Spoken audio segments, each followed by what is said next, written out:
Hey everyone, welcome back to another explainer. Today, we're diving into an absolute battleground in the English language, the ongoing clash between the past simple and the present perfect tenses.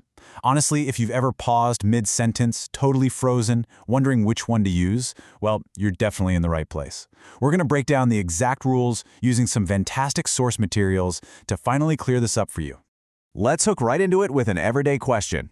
Did you eat? Or have you eaten? It instantly highlights the core confusion, right? The difference between I did and I have done. Now, this tiny shift in structure fundamentally changes how we relate an action to time. And yet, choosing the correct form is something that trips up speakers all over the world literally every single day. But hey, don't worry if you struggle with this. We really want to validate your frustration right out of the gate. As our sources from top English educators point out, these mistakes are everywhere. I mean, even intermediate and highly advanced learners make these errors constantly. It's completely normal. But today, we're going to fix it. So here's our exact game plan. We'll start with the great verb confusion, then hit specific time word mistakes, clarify duration with since versus for, tackle the past particle problem, dive into stative verbs and continuous tenses, and wrap it all up with a definitive golden rules toolkit. All right, let's jump straight into section 1, the great verb confusion. So, let's lay down the foundation by establishing the overarching conflict between simple past events and present perfect results. As this great quote from English with Greg highlights, the fundamental challenge is choosing between a totally finished action, like I took, and an action that somehow still connects to right now, which is I have taken. Think of the past simple as being locked in a box in the past. It's done. Over. But the present perfect? It acts like a bridge, stretching a past event right into the present moment. Moving right along to section 2, specific time word mistakes. Okay, so let's look at the most frequent time-based errors you're probably making when you try to apply all this theory to real life. For mistake number 1, we absolutely have to look at finished time words. Saying, I have seen him yesterday is totally incorrect. Why? Because yesterday is a specific finished time in the past. It's a closed chapter. Because of that strict boundary, we simply cannot use the present perfect. The correct form has to be the past simple. I saw him yesterday. And that naturally brings us to mistake number 2. You might already know that the present perfect is awesome for talking about general life experiences, right? Like saying, I have lived in Cairo. That's perfectly fine if you're talking about your life as this big, unfinished timeline. But the very moment you drop in a specific finish time, like in 2010, boom, you force the grammar straight back to the past simple. So it has to be, I lived in Cairo in 2010. This really brilliantly illustrates how strict the rules are, particularly in British English. As soon as a past time expression is given, something like 2 minutes ago or last summer, you simply have to use the simple past, no exceptions.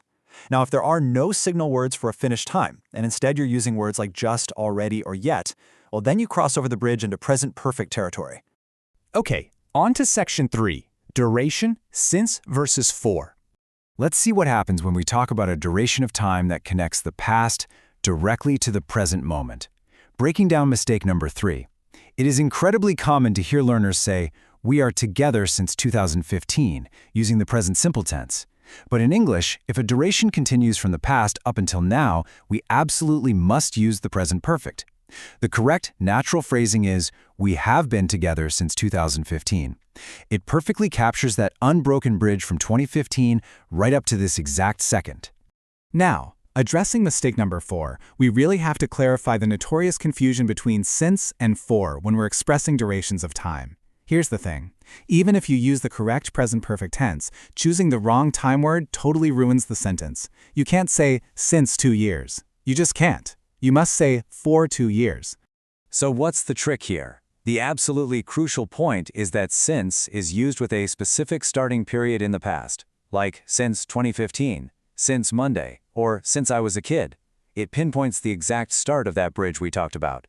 For, on the other hand, is used to count the actual duration or the length of time, like for 2 years, for 6 days, or for an hour. Remember it like this: start time gets since, counted time gets for. Let's dive into section 4, the past participle problem. Now we're going to pivot from time words to a major structural trap that catches so many learners completely off guard. For mistake number 5, we really have to emphasize how the present perfect is actually built. It always requires the auxiliary verb have or has plus the past participle. So saying, she has saw that movie before is structurally broken. You can't use the simple past saw. You must use the past participle, making the correct sentence, she has seen that movie before. And honestly, as our educator sources strongly advise, here is a massive pro tip for you. The absolute best way to master irregular past participles like eaten, taken, or seen is to learn them in real sentences, in a real context. Please do not just sit there memorizing dry lists like come, came, come, or see, saw, seen. It genuinely doesn't help you in a dynamic conversation. Context is king here. All right, moving on to Section 5, Stative Verbs and Continuous Tenses. Let's tackle our final, highly advanced mistake, which involves the specific quirks of the present perfect continuous tense. Exposing mistake number 6, we see a really fascinating rule in English. Even when describing a long, ongoing duration, certain verbs just cannot be used with ing continuous tenses. So, I have been knowing her for a long time sounds incredibly unnatural to a native speaker. The correct form forces us back to the standard present perfect. I have known her for a long time. So why exactly does this happen? Well, defining stative verbs makes the underlying rule click instantly. Stative verbs describe a state of being, an absolute reality, rather than a physical action. Words like know, understand, and have. Think about it. You can't actively be knowing someone as an ongoing physical process. You simply know them as a state of being. Therefore, no ing allowed. Finally, Section 6, the Golden Rules Toolkit. We can actually take all of these disparate mistakes we've covered and summarize everything into a cheat code toolkit so you literally never make these errors again. Here are your 3 golden rules to take away from this explainer. Rule 1, check if the time period is finished. If it's a finished time like yesterday, use past simple. If it's an unfinished time like today or this week, use present perfect. Rule 2, see if the past action has a direct effect on the present. And Rule 3, always look for secret clue words. Yesterday and ago scream past simple, but already, yet, and since scream present perfect.